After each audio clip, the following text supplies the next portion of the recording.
Annuncio vobis gaudium magnum. Habemus Papa. Eminentissimum ac reverentissimum Dominum Georgium Marium, Sancte Romani Ecclesiae Cardinalem Bergoglio.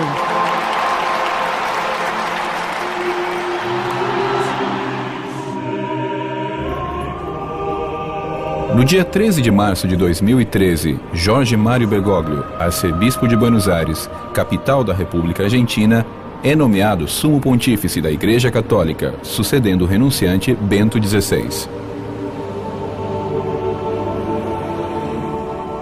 A designação de Bergoglio se realiza no segundo dia do conclave e surpreende o mundo inteiro, gerando um grande questionamento sobre este argentino que passa a se chamar Francisco.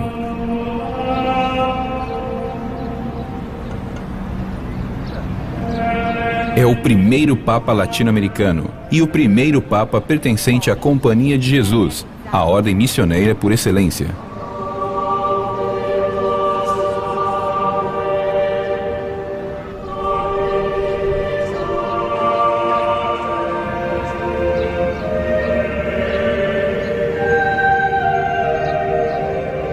Enquanto se espera a posse formal, Francisco se mostra como um Papa diferente, com decisões e gestos de humildade e cercania que surpreende não somente aos católicos, como também a todos os homens e mulheres do mundo.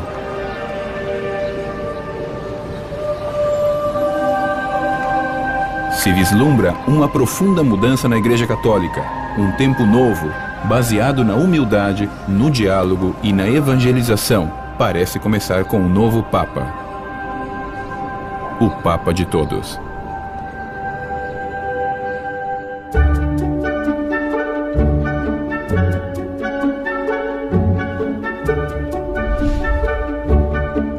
Quem não caminha, não deixa pegadas, não serve para nada. Na vida, a gente tem que caminhar como caminhou Jesus, deixando pegadas que marquem a história. Pegadas que deixem descendência.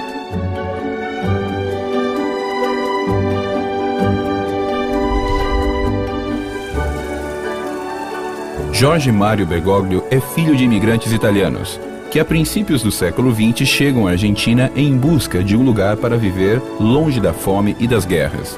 Em 1927, decidida a realizar o êxodo ao novo continente, sua família paterna se vê obrigada a vender seus bens em Porta Comaro, na região de Piemonte, estado de Asti, para conseguir algum dinheiro.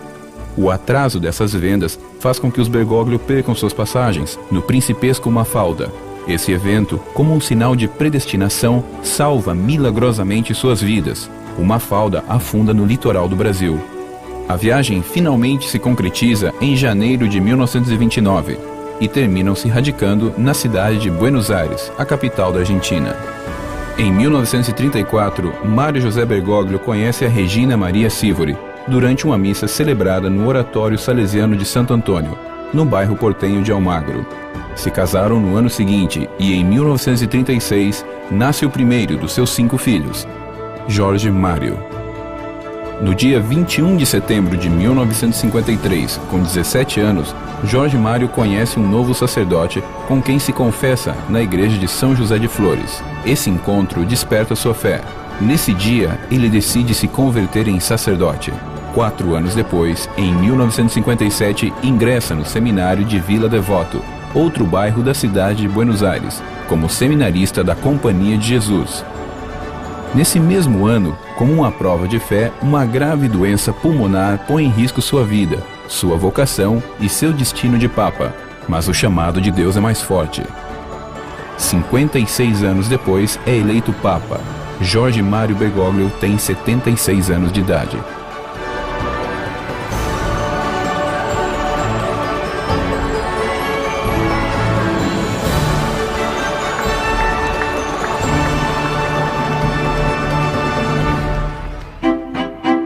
Desde que é ordenado sacerdote em 1969, Jorge Mário Bergoglio começa a assumir diversos papéis de responsabilidade. Logo depois de ocupar de 1973 a 1979 o cargo de superior provincial dos jesuítas na Argentina, é nomeado arcebispo da cidade de Buenos Aires em 1998 e cardeal em 2001. Preside a Conferência Episcopal Argentina de 2005 a 2011. A experiência adquirida durante quase 40 anos numa cidade complexa e uma região de enorme religiosidade popular é fundamental para sua designação como Papa. Isto vai colocar em uma posição extremamente interessante, que o permitiu ver a complexidade de toda a Igreja, não só de uma ordem religiosa ou de diocese, mas também de uma igreja neste grande continente que é a Argentina. E que, portanto, já havia dado uma prova importante e grande de alta responsabilidade e capacidade pastoral e referida ao governo de uma grande diocese. E, evidentemente, tinha ganhado o respeito e a estima dos seus irmãos, de outros cardeais, seja por sua espiritualidade ou por sua personalidade. Os que chegam a conhecê-lo coincidem que somente a sua presença transmite calidez e serenidade, e uma abertura pouco comum em relação a todos os homens e mulheres, sem importar sua ideologia, sua classe social, nem sua crença. Bergoglio é um pastor comprometido com a sua gente, próximo à sua gente. Jorge Bergoglio eu conheci na década de 70, eu acho que foi em 71, não posso garantir. Passaram muitos anos. Era um homem jovem, muito bom e muito preocupado com o sofrimento alheio. Ele era assim, um homem preocupado. Abria as portas, ou mostrava que as portas estavam bem abertas para dialogar e para se comprometer com o trabalho espiritual ao bem da sociedade argentina em especial e da humanidade em geral. O que surpreende do Bergoglio quando alguém está com ele é que ele se interessa pelo coração, pela salvação do indivíduo, pela salvação de cada pessoa. Essa é a coisa que para mim faz feliz a todos que estão do seu lado. Hoje, a festa que celebramos é a festa do amor. E o amor é adorar a Deus, o único Deus, adorar. E ajudar uns aos outros. E Jesus, quando lhe lava os pés aos discípulos, não queriam acreditar, os discípulos não queriam. Como ele vem lavar os pés? Mas é todo um símbolo que durante 2000 anos vem se repetindo. Um símbolo de serviço, onde cada um tem que estar a serviço do outro. Lembro de estar na igreja do bairro. Me lembro que estávamos fazendo um palco, porque fazíamos uma mesa na rua. Tinha chovido, assim que tínhamos pouco tempo, e pegávamos caixa de cerveja e colocávamos na tábua em cima, como se fosse uma mesa. E dizíamos, que sorte que Bergoglio ainda não veio, mas já tinha passado 1 hora. E de repente o vemos sair do meio da favela, de uma casa, com as pessoas, e ele me diz, já terminaram? E eu lhe digo, onde o senhor estava? Vi que estavam trabalhando e as pessoas me pediram que lhes benzesse a casa. Mas as pessoas não sabiam que ele era bispo, porque fazia pouco tempo. E depois ele pôs as vestimentas de bispo, a mitra, o báculo. As pessoas ficaram assombradas. Isso que os romanos veem agora, os italianos e o mundo todo, ele sempre fez. Ele sempre foi assim. Nunca fingiu. Ele é assim. Ele é simplesmente assim como o veem. É assim porque ele gosta de estar com o povo, porque é um pastor. Ele voltou a me surpreender uma vez que fomos a Buenos Aires, quando fomos à festa de São Caetano, no dia 7 de agosto, lá depois da missa, depois da humilha, como os argentinos já sabem, ele vai cumprimentar uma por uma das pessoas que estão na fila. Ele vai para falar com cada pessoa. Benze as barrigas das grávidas, fala com as crianças de futebol e assim vai caminhando ao longo dessa fila por horas e horas.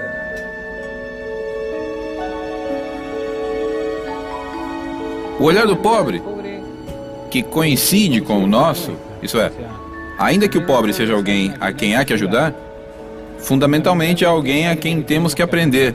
Então, esse olhar faz com que o pobre não seja somente para a caridade, mas alguém que ajuda a cada um de nós a aprender para a sua própria vida.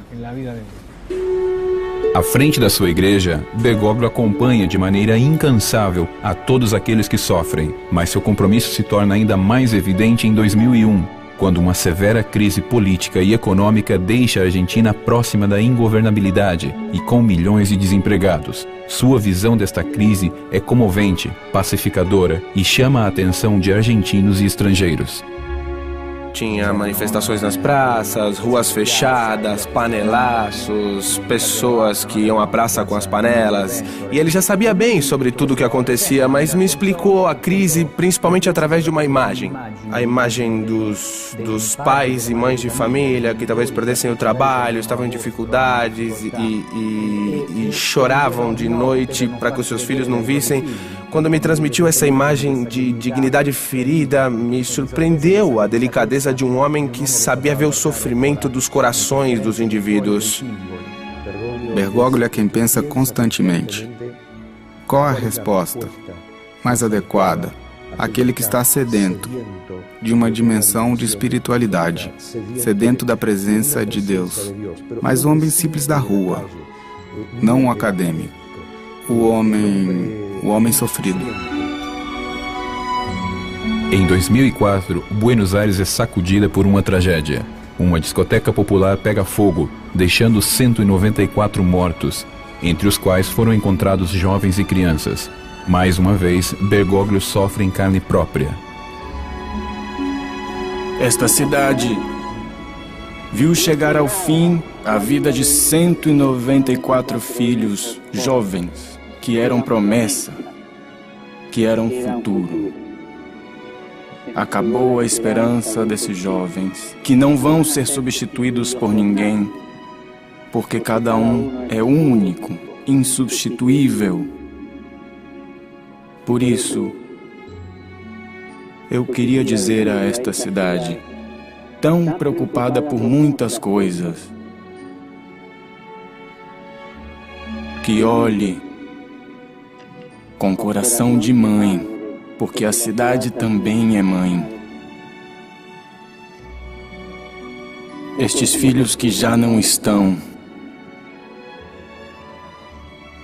e que chore. Queridos irmãos e irmãs, Buenos Aires precisa chorar.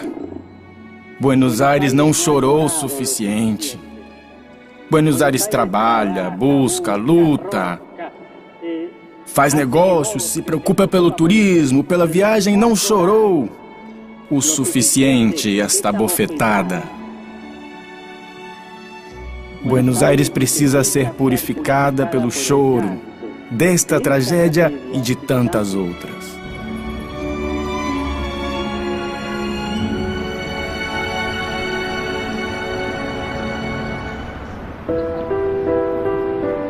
Mas essa forma de ser pacificador não lhe impede de lutar duramente contra os abusos e as injustiças.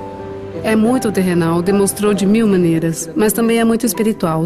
Os que conhecem ele sabem que tem uma profunda espiritualidade. Então é como um contraste. É uma pessoa que, a partir do espiritual, enfrenta os temas terrenais. Digamos, não fica em uma dimensão, nem no caso nem no outro. Não fica na dimensão terrenal e não fica na dimensão espiritual. Provavelmente os cardeais que o elegeram têm captado isso. Como arcebispo de Buenos Aires, enfrenta os temas mais difíceis de uma grande cidade da América Latina, na qual convergem o poder político e econômico e os bairros periféricos que sofrem a pobreza e a exclusão. Nesta cidade é proibida a tração animal, sabiam? Ou seja, se vocês vão com uma carroça pelo centro, confiscam o burro ou o cavalo. Mas todas as noites eu vejo, na Praça de Maio, carrinhos, carregados de papelão, puxados por uma criança. Nesta cidade, se raptam as mulheres e as jovens e são submetidas ao uso e ao abuso do seu corpo. Nesta cidade, há homens que lucram e se deleitam com a carne do irmão, a carne de todos esses escravos e escravas. A carne que assumiu Jesus é a mesma, e pela qual hoje Jesus está aqui, vale menos que a carne de um animal. E isso acontece aqui nesta cidade. Se cuida melhor de um cachorro que desses escravos nossos, que levam pontapés, são descartados. A grande cidade de Buenos Aires. Um momento muito forte para mim foi quando me ameaçaram de morte e eu fui na casa dele, onde ele morava num apartamento pequeno, modesto, e lhe disse: olha, aconteceu isso. Me ameaçaram depois de que fizemos uma denúncia sobre a droga nas favelas. E alguém se incomodou com isso. Eu lembro que ele pegou a cabeça, sentou e me disse: se tem que acontecer alguma coisa, eu vou pedir a Deus que aconteça comigo e não com você. Como argentinos, não sejamos hipócritas. Na escola nos ensinam que a Assembleia de 1813 aboliu a escravidão. São grandes mentiras. Existem outros tipos de escravidão que a dos negros daquela época. E hoje viemos pedir pela liberdade desses escravos. E viemos pedir com nossa oração, com nosso coração, amando e com nossas obras. Assim é o cardeal que Buenos Aires pede. Por isso há 40 mil corações em frente à Catedral Portenha, lamentando a partida de Bergoglio e festejando a chegada de Francisco. Estava na agência ANSA, onde eu trabalho, eu sou jornalista lá.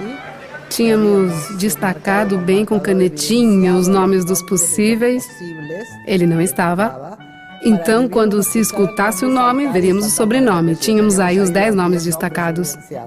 Quando começa a dizer em latim o nome dele, todo mundo ficou desconcertado, não captou exatamente o que dizia. Um colega grita: é Bergoglio. Imediatamente escuto o que dizem Francisco, então digo: não, cuidado, cuidado, não se enganem, pode ser um Francisco. Isso eu conto sempre. Parecia tão incrível que o tinham escolhido. As apostas eram 70-1. Absolutamente diziam que não. Ninguém podia acreditar. Ele já estava pensando na aposentadoria. E, de repente, Deus lhe deu um desafio. No momento em que ele pensava em se aposentar. Um desafio muito grande. E acho que é um momento muito importante. Não somente para a sua vida, mas para a vida da igreja. Em um momento eu olhei para cima e vi que a televisão dizia Bergoglio Papa. Eu fiquei tão chocada porque não esperava. Me emocionei. Comecei a chorar desconsoladamente. E o senhor que estava na mesa do lado me disse: senhora, o que aconteceu? Esse homem é tão ruim? Então eu disse a ele: não, é meu amigo, não vou vê-lo mais. Eu não podia parar de chorar. É uma situação engraçada, mas é importante como saiu o sentimento. Porque eu sou muito dura para demonstrar sentimentos. E assim ficou claro que o que eu sentia era a perda.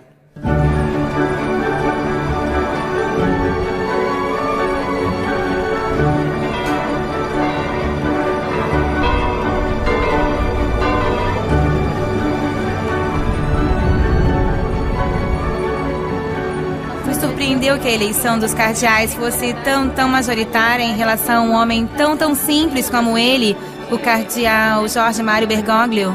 Nota-se na cara. É uma boa pessoa. Foi uma surpresa.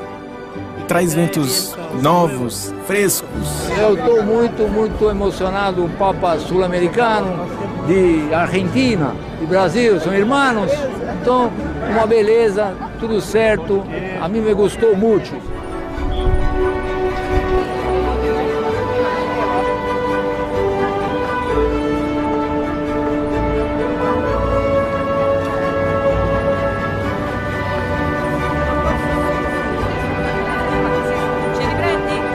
O Francisco que o mundo começa a conhecer não é diferente do Bergoglio que conhecem os argentinos. Sua coerência demonstra a sua autenticidade, de um jeito de ser e de agir exemplar e inspirador. Ao longo dos seus 56 anos a serviço de Deus e seu povo, 3 pilares de pensamento que construíram sua maneira de viver e sua palavra. Tanto para o jovem seminarista da Companhia de Jesus, como para o bispo portenho ou para o Papa Francisco, são vitais para a transcendência e para a construção de um mundo melhor e próximo a Deus, uma vida de austeridade e ajuda ao necessitado, uma cultura de diálogo e o encontro entre homens, e uma reevangelização para voltar a nos conectarmos com o Criador. E hoje, caros amigos, vemos como se responde à vocação de Deus com disponibilidade, com prontidão, mas vemos também qual é o centro da vocação cristã: Cristo. Cuidemos de Cristo em nossa vida, para cuidar dos demais e para cuidar da criação.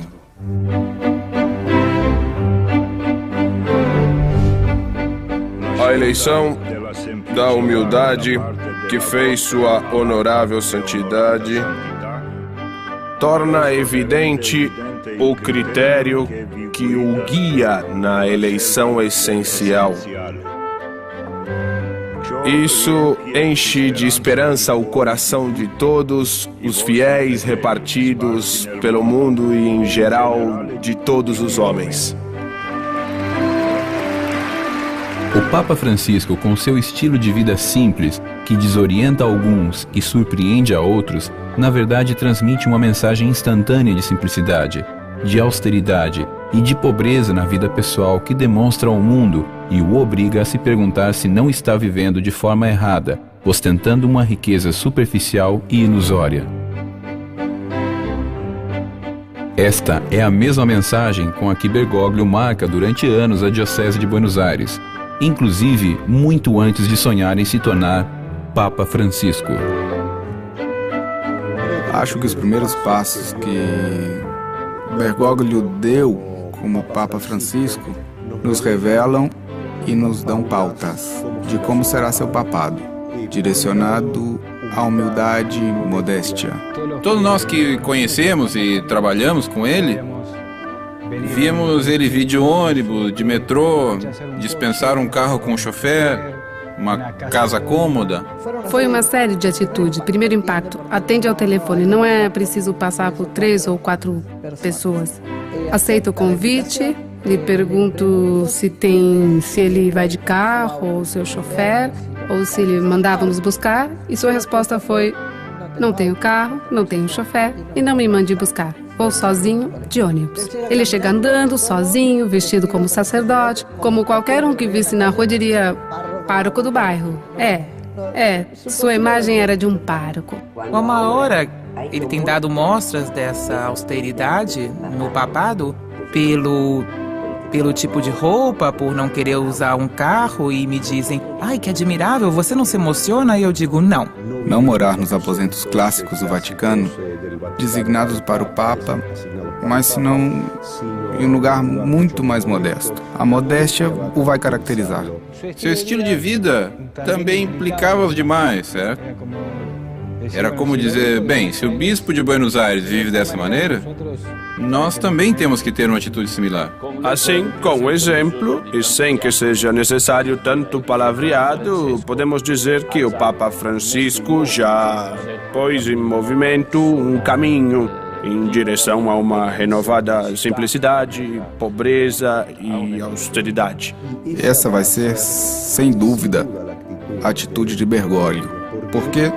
Porque sempre vi ele com uma atitude companheira que nunca se afastava desta conduta. Humildade, simplicidade, compromisso social.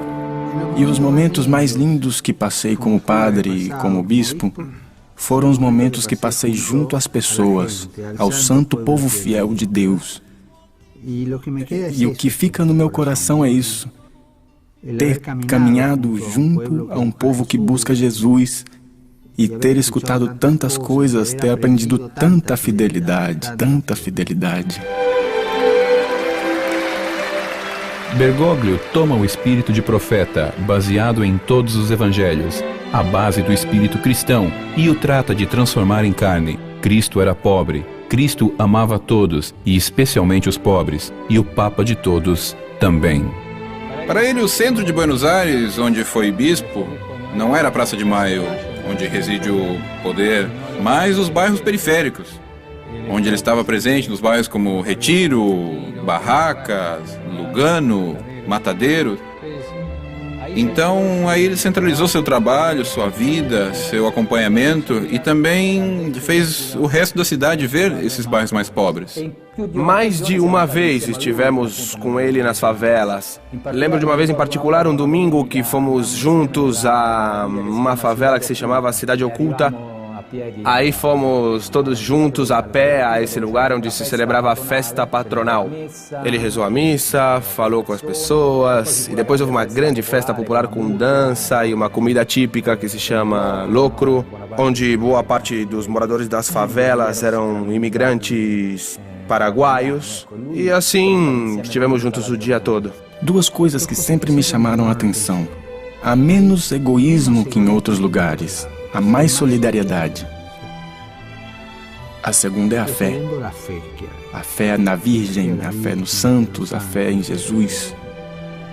Aqui eu noto que são, não só esse, mas todos são bairros de fé. Então estas duas coisas, a fé profunda e a solidariedade, que quando se juntam estas duas coisas, nasce a alegria.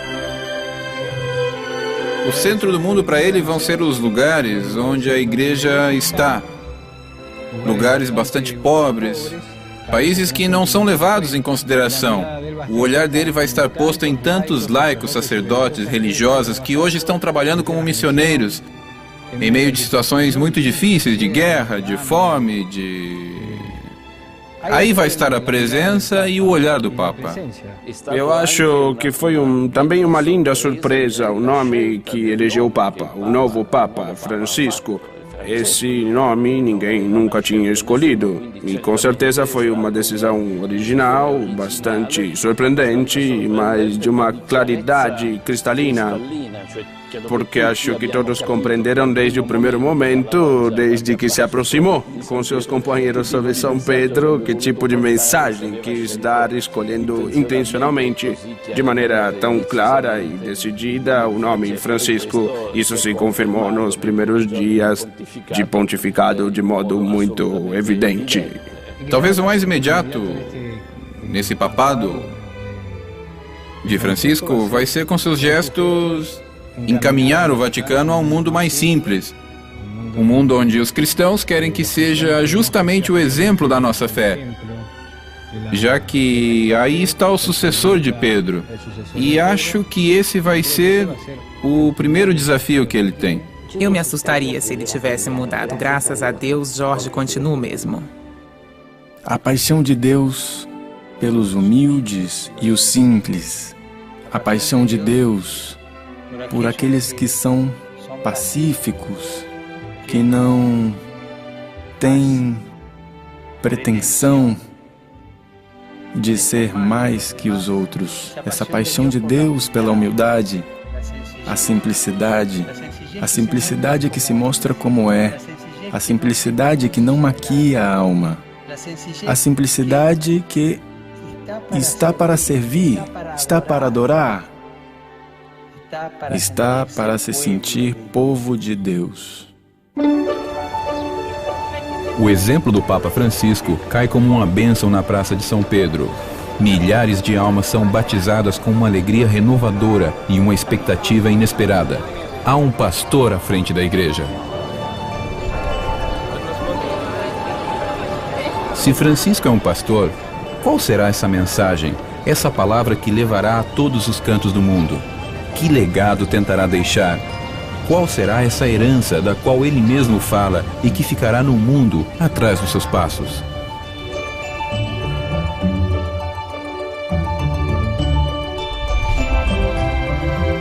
Escutar ao alto como ele escutava. ser ouvintes ou escutar, para que se revele a verdade na medida em que transparece o nosso orgulho. Escutar ao Senhor que inspira coisas grandes no silêncio do coração, no coração próprio e no do nosso irmão, do amigo e do companheiro, reconstruindo esse vínculo social a partir do consistente na busca comum. A experiência da comunidade cristã que se vive da América Latina é uma experiência de grande comunhão e de grande fraternidade, de um companheirismo afetivo e efetivo. Acho que estes traços, que são também psicológicos e humanos, pesaram na avaliação do cardeal Bergoglio como Papa. Eu diria duas coisas principais. Seguramente nota-se uma grande atenção de toda a população, cristãos e inclusive não cristãos, que completamente captam essa mensagem, digamos, muito simples, muito direto, muito claro, muito próximo às pessoas, que expressa grande amor e atenção pelo próximo e em especial pelos pobres. Ao ser desse jeito, o põe em sintonia com o mundo todo. Isso é muito importante. Eu acho que ele é assim. Se tivesse sido franciscano ou diocesano, teria sido mesmo. Eu acho que ele tem uma sintonia grande com o mundo, independente do seu pensamento, independente da sua religião, independente de tudo. A Igreja Católica é consciente da importância que tem promover a amizade e o respeito entre homens e mulheres de diversas tradições religiosas. Quero repetir isso. Promover a amizade e o respeito entre homens e mulheres de diversas tradições religiosas. Outra das coisas importantes que o Jorge fez é se abrir a outras religiões. Podemos dizer que a relação agora com os judeus, com os muçulmanos, é muito importante. Antes estávamos muito fechados, se era judeu era uma porcaria, se era muçulmano não sei o que lhes passava com Alá. E Jorge dizia que todos somos filhos de Deus e que o mais importante é que acreditássemos em Deus. Não importa o nome que você dá, o importante é acreditar em Deus e ser bom.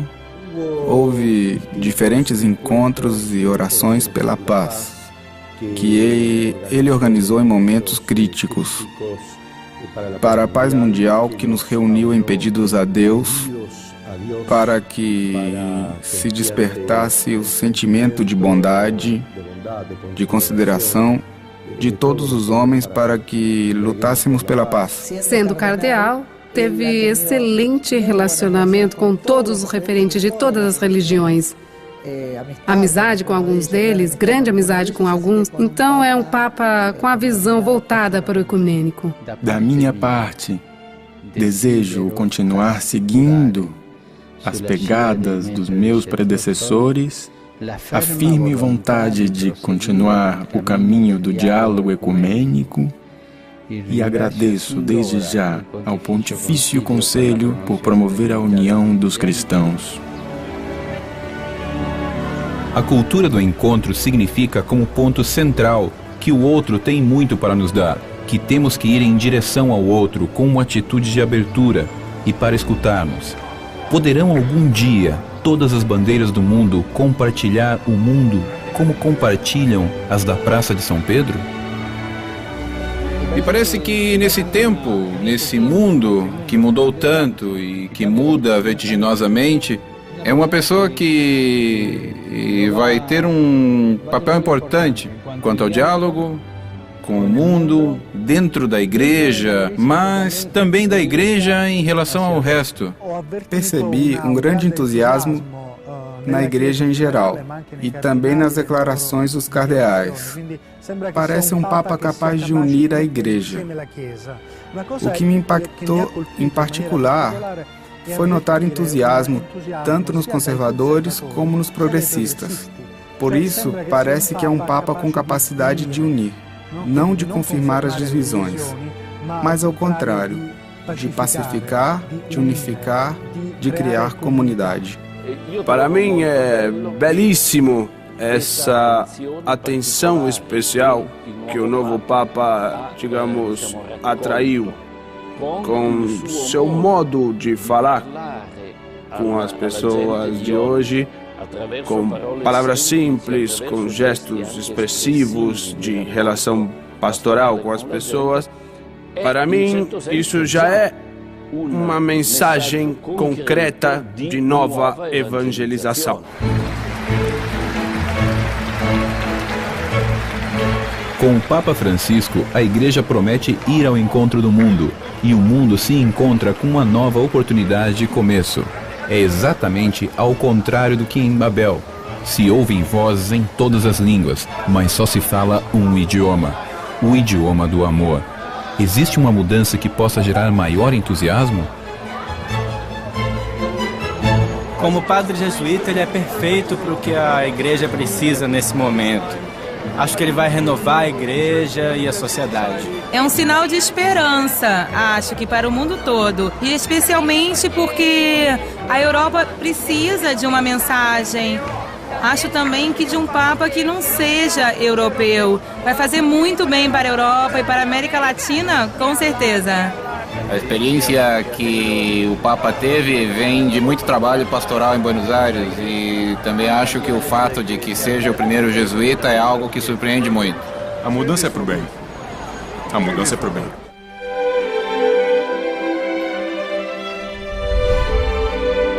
Nunca nos esqueçamos que o verdadeiro poder é o serviço e que mesmo o Papa, para exercer o poder, deve entrar cada vez mais nesse serviço que tem um final luminoso na cruz. Eu diria que, como jesuíta, escuto as palavras do Papa Francisco. Posso ver seus gestos e reconheço a marca do jesuíta em sua raiz. Para mim, é emocionante de verdade. É claro que essa dimensão missioneira, que o leva ao contato direto com as pessoas, é algo que forma parte do nosso carisma. Uma coisa considerada característica dos jesuítas é o chamado quarto voto, ou seja, além dos 3 votos fundamentais comuns a todos os religiosos de pobreza, castidade e obediência, há um quarto voto que os jesuítas fazem ao concluir sua formação, e é obediência ao Papa nas missões. Isto significa que temos uma relação muito unida e próxima ao Papa, porque o Papa é aquele que tem presente a Igreja em sua totalidade. Sabe onde há necessidades, onde há maiores urgências e, portanto, nos pode enviar para onde quiser. No caso particular da Companhia de Jesus, é importante a orientação apostólica, ou seja, que não se trata de um instituto religioso, de uma ordem religiosa contemplativa dedicada fundamentalmente à oração, mas de uma ordem religiosa feita especificamente para o postulado. Também temos uma grande capacidade de cumprir uma função social, de nos empenharmos para que haja um mundo mais justo. Eu diria uma vocação atenta à maior glória de Deus, como dizia Santo Inácio. É uma linda aventura porque permite estar verdadeiramente abertos ao mundo. A igreja está na rua porque hoje Jesus é o rei da rua, como foi naquele domingo de Ramos em Jerusalém. O lugar de culto de Jesus hoje, mais que o templo, é a rua. Aí ele foi aclamado, aí foi abençoado, aí foi reconhecido como Senhor. Na rua. O outro ponto que também vai se caracterizar, e que já vemos em suas primeiras homílias, que vai se caracterizar com seu papado, é uma nova evangelização. Acho que utilizou esse termo. O que significa isso? Que todos aqueles que se autodefinem como católicos, que não somente têm um rótulo de católicos, mas que pratiquem seu catolicismo na igreja e fora dela. O momento que estamos vivendo requer uma nova evangelização, isto é, uma re-evangelização de um território já evangelizado, que, no entanto, não se reconhece mais como cristão. Enquanto que, ao contrário, na América Latina, temos uma evangelização mais recente e esta tensão missioneira está ainda mais vigente, está ainda mais viva. Definiu reiteradas vezes, mas com muita claridade em nosso livro, e seguramente expressou aos cardeais do Sacro Colégio qual era a sua imagem da igreja. Com palavras claríssimas disse: a igreja deve deixar de ser autorreferencial, deve sair ao encontro das pessoas, deve escutar as pessoas. Essa é a igreja que eu acredito. Ele definiu assim, e é o que o Papa Francisco procura. Para ele é fundamental o contato pessoal, direto, podemos dizer quase físico com as pessoas. E assim, sua presença no contexto latino-americano tem sido de governança, mas também de contato cara a cara, principalmente com os mais pobres, com as pessoas que mais necessitavam de atenção e ajuda.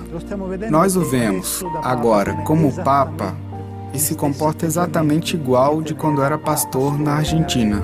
Jesus deu a vida por todos nós. E aí, acabou a busca? Não ouvi, acabou a busca? Não! O que dizia Jesus? Que rezassem para que Deus mandasse outros pastores que saíssem a procurar. E esses pastores são os padres? Sim, são as freiras? São os bispos? São vocês?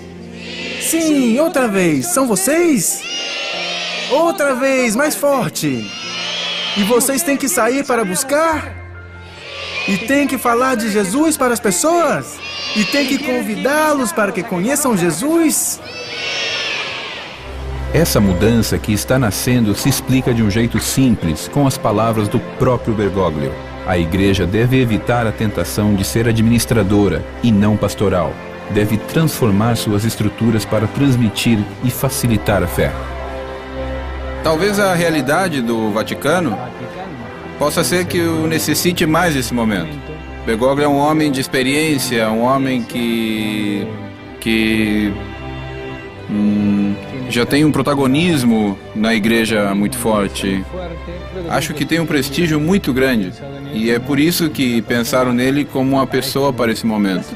A situação que vive a igreja neste momento é muito delicada, ao menos por dois motivos. A igreja, durante séculos, foi basicamente uma igreja ocidental, europeia, muito concentrada sobre o continente europeu e, em particular, podemos dizer sobre a Itália.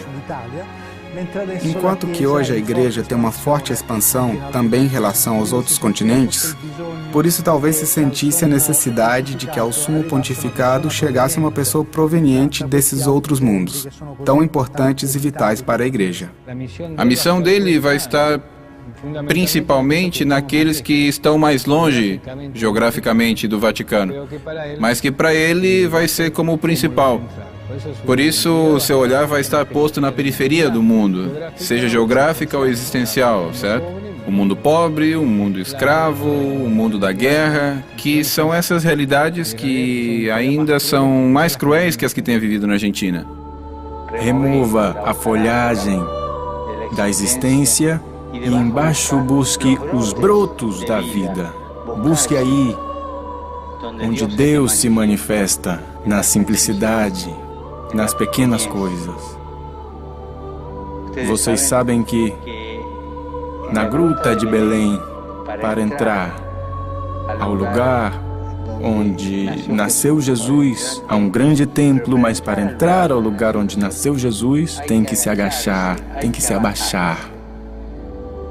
Para encontrar Jesus, tem que se abaixar, se desfazer de toda pretensão, se desfazer de toda ilusão efêmera. Vá ao essencial, ao que te promete vida, ao que te dá vida, ao que te dá dignidade. Abaixe-se. Não tenha medo à humildade. Não tenha medo à mansidão. Hoje nos dizem que quanto mais empinado tiver o nariz, mais importante você é. Não, não é por esse caminho. Hoje nos dizem que quanto mais vaidoso parecer, você vai ter mais força. Não, o caminho não é esse. Hoje nos dizem que quanto mais gritar, quanto mais brigar, quanto mais confusão fizer, quanto mais discórdia semear, você vai ser melhor. Não vá por esse caminho. Abaixe-se. Seja humilde. Seja tranquilo. Use essa mansidão. Escute. Conviva. Reconheça a sua dignidade e a dos outros. Ame e se deixe amar. Ele não tem nem seguirá um projeto abstrato de reforma da igreja construída na teoria. Simplesmente seguindo o evangelho, essas coisas poderão mudar quase de forma, digamos, natural, simples. Pouco a pouco, se abrirá novas vias, sempre de acordo com a perspectiva de proximidade e misericórdia, que são as palavras que ele sempre adora dizer. Uma igreja, repito, não tenha como objetivo se autopromover, mas somente confessar, como disse em uma das suas primeiras homílias, a fé, o amor de Cristo em relação a todos os homens. Nesse sentido, a igreja poderá encontrar tantas formas, tantos jeitos para confessar a humanidade desse mundo tal qual é hoje, com seus problemas, suas esperanças, suas angústias. O amor de Cristo em relação a todos nós. Se ninguém mais acredita em Cristo, a igreja morre e deixa de existir. Se, ao invés disso, se consegue reviver a fé em Jesus ressuscitado, se converte em bem para todos os cristãos, mas, ao mesmo tempo, uma capacidade de manifestação de amor efetivo que se transforma em bem para toda a humanidade, que cria paz, que cria harmonia com o universo. Essas são algumas das belas palavras que o Papa Francisco guarda no coração. Disse: escolhi Francisco, escolhi pelos pobres, pela paz e pela harmonia com a criação. Esse Papa vai dar à igreja esse caminho que tem a ver com a vida simples, que ele sente, mas que o mundo também reclama da igreja. Por mais que haja setores que talvez não o compreendam, talvez até possam resistir. Acho que ele, com seu jeito de ser, com a sensatez que tem, vai conseguir que esses objetivos sejam alcançados. E eu acho que é uma questão de tempo. E alguns objetivos ele vai ver, outros sucessores dele vão ver.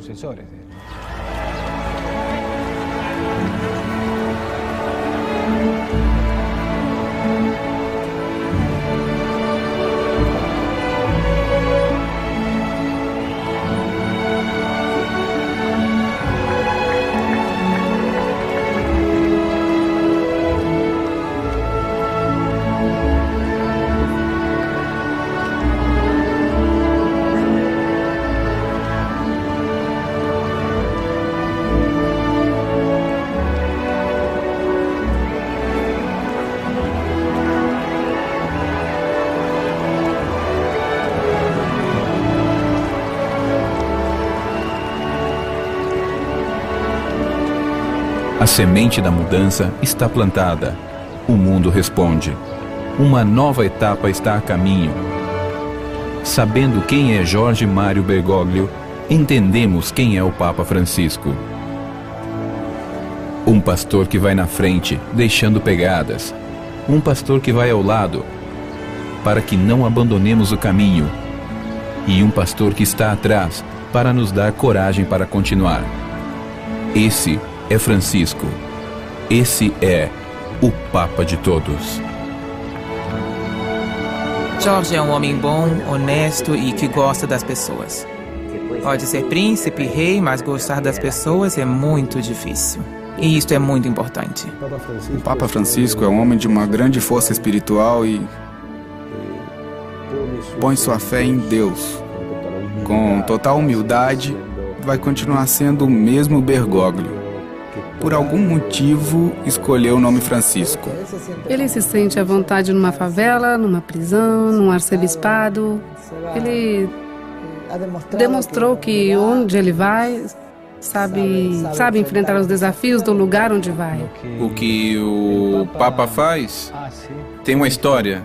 Não é o que vem agora, como enganar as pessoas, não. Ele tem uma espiritualidade baseada nessa simplicidade, nessa austeridade, que é o que quer para a igreja. E bom, evidentemente vai precisar de pessoas que acompanhem ele. Com certeza é uma pessoa muito inteligente, então terá pessoas que estejam preparadas para trabalhar com ele no Vaticano. E entender que ele coordena e dirige a igreja do mundo todo e que a igreja não é somente o que se vê no Vaticano. Somos nós, os que estão na África, na Ásia, ou seja, não é só o Papa do Vaticano, é o Papa do mundo. É um homem que dá paz. O que melhor que um Papa que dê paz? Queria pedir, por favor, a todos aqueles que têm posições de responsabilidade no âmbito econômico, político ou social, a todos os homens e mulheres de boa vontade, sejamos guardiões da criação, do trabalho de Deus gravado na natureza, guardiões do outro, do meio ambiente.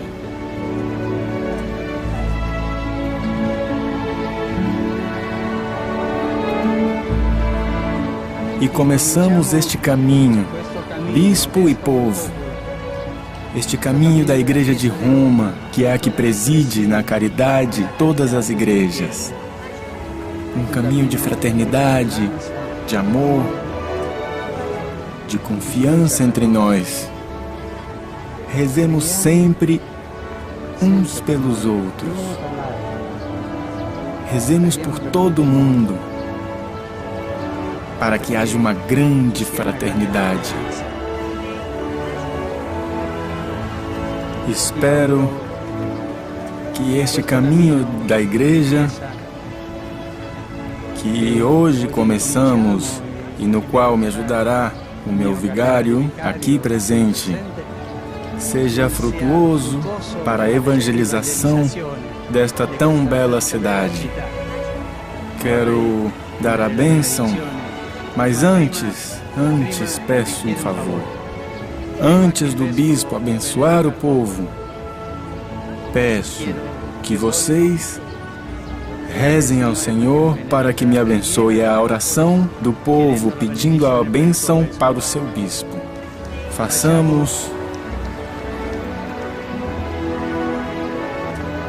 Façamos em silêncio esta oração de vocês por mim.